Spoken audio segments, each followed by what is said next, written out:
Hello friends, welcome to આપનું રસોડું.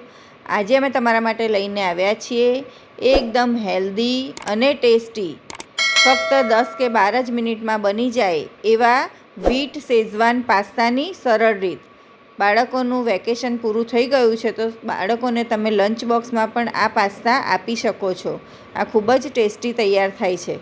તો તેના માટે અમે અહીંયા આ રીતના ડુરમ બીટ ફુસીલી પાસ્તા લઈ લીધા છે. કોઈપણ કરિયાણાની દુકાનમાં તમને આ મળી જશે, મોલમાં પણ મળી જાય છે.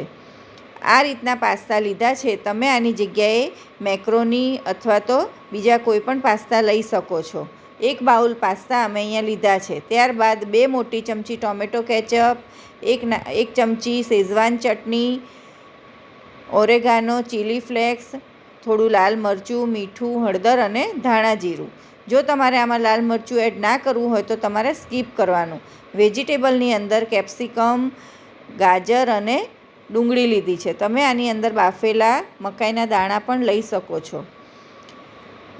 તમને જો વેજીટેબલ ના ગમે તો તમે સ્કીપ પણ કરી શકો છો. આની અંદર તમે ટામેટાં પણ લઈ શકો છો. હવે આપણે આ પાસ્તા ડાયરેક્ટ કુકરમાં બનાવવાના છે. તો તેના માટે અહીંયા અમે 2 મોટી ચમચી તેલ ગરમ કરવા મૂકી દીધું છે. તેલ ગરમ થાય એટલે તેની અંદર આપણે પહેલાં ડુંગળી ઉમેરીશું. તમે અહીંયા તેલની જગ્યાએ બટરનો ઉપયોગ પણ કરી શકો છો અને તેલ અને બટર બંને મિક્સ પણ લઈ શકો છો. ડુંગળીને થોડી વાર માટે આપણે સાંતળીશું, સોફ્ટ થઈ જાય ત્યાં સુધી. આપણે તેને લાલ નથી કરવાની. ગેસની આંચ આપણે મીડિયમ રાખીશું. આ સ્ટેજ ઉપર બાળકોનું વેકેશન પૂરું થઈ ગયું છે અને બાળકોની સ્કૂલો ચાલુ થઈ ગઈ છે. તો રોજ નાસ્તામાં શું આપવું એના પ્રશ્નો દરેક મમ્મીને થતા હોય છે. તો અમે અત્યારે તમારા માટે એવી જ નાસ્તાની અલગ અલગ રેસિપીઓ લઈને આવીએ છીએ. અત્યારે આ પાસ્તા તમે બાળકોને ફક્ત 10 કે 15 મિનિટમાં બનાવીને આપી શકો છો લંચ બોક્સમાં. આ પાસ્તા ઠંડા પણ એટલા જ ટેસ્ટી લાગે છે. ત્યારબાદ આપણે કેપ્સિકમ અને ગાજર એડ કરીશું. રોજ એકનો એક નાસ્તો બાળકોને નથી ભાવતો હતો, તો તમે આ રીતે અલગ અલગ નાસ્તા બનાવીને આપી શકો છો. મીડિયમ ગેસની આંચ ઉપર બધું જ બરાબર સાંતળી લેવાનું. ત્યારબાદ તેની અંદર આપણે મસાલા નાખીશું. જો તમારે આની અંદર લાલ મરચું ના નાખવું હોય તો તમારે સ્કીપ કરવાનું. બાળકોને તીખું વધારે નથી ગમતું હતું તો લાલ મરચું તમે સ્કીપ પણ કરી શકો છો.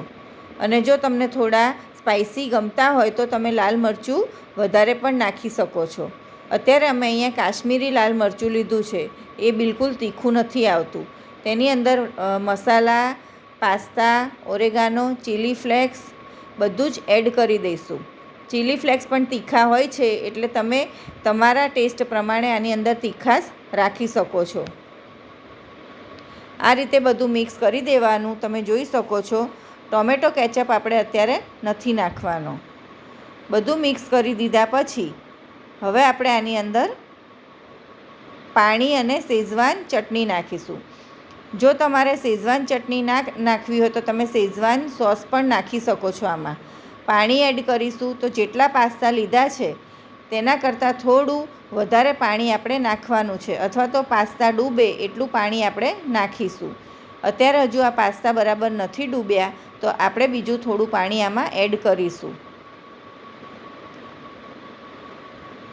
આ રીતે તમે જોઈ શકો છો પાસ્તા સરસ રીતે પાણીની અંદર ડૂબી ગયા છે. તો આટલું પાણી આપણે લઈશું.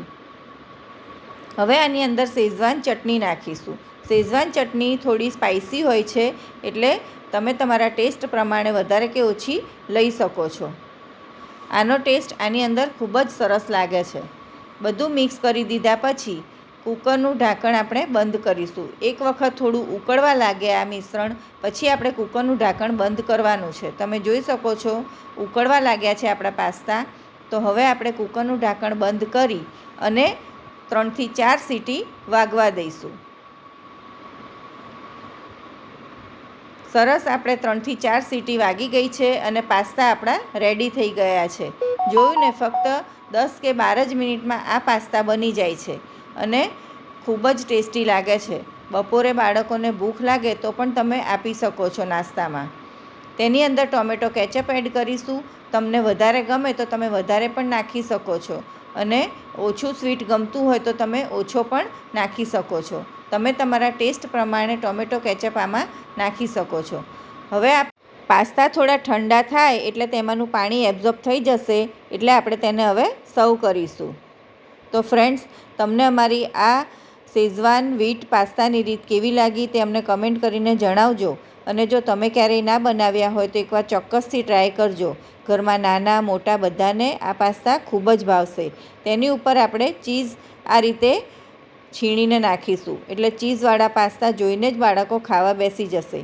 અને જો તમે આ રીતે એક વખત પાસ્તા બનાવીને આપશો તો બાળકો અઠવાડિયામાં 1 થી 2 વખત તમારી પાસે ચોક્કસ બનાવડાવશે. એટલા ટેસ્ટી તૈયાર થાય છે. ફ્રેન્ડ્સ, અહીંયા મારી એક રિક્વેસ્ટ છે, જો તમને અમારી રેસીપી પસંદ હોય તો અમારા વિડીયોને વધુમાં વધુ લાઇક અને શેર કરી ચેનલ પર નવા હોય તો સબસ્ક્રાઈબ કરવાનું ના ભૂલશો.